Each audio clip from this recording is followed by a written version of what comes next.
Hi guys, it's Yang Kalimlim again. So I'll be sharing tips and tricks that I learned dun sa iPad 7th generation.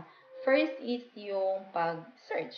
And then the other one, yung paano palakihin or paliitin yung keyboard at saka i-move siya. And yung paggamit ng swipe or glide. Kung mga nasanay sa glide yung sa cellphone kasi maliit. Okay, start na natin.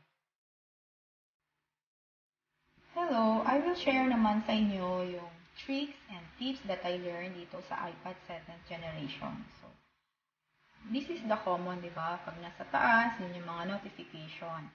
But don't you know, aside from dito, sa pag magsa-search tayo dito sa Safari, don't you know na pwede rin pala ito. Ayan. Anywhere. So, magta-type yan. Glide pa down. So, mag-appear na yung keyboard or keypad. So, pwede ka nang mag-type. Kunwari, search natin iPad.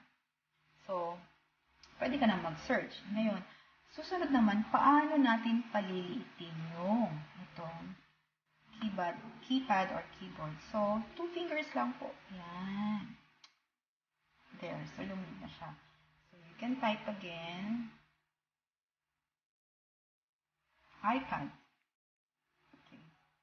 Or, pwede ding glide sa mga nasanay sa cellphone using the glide or swipe type. So, dahil ako is sanay na sa glide, so ganyan.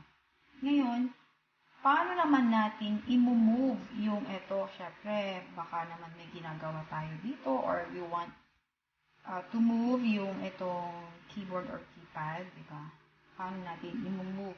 We cannot move that with 1 finger. So, dapat i-move mo siya dalawa. There. Release. Okay. So, that's it, guys.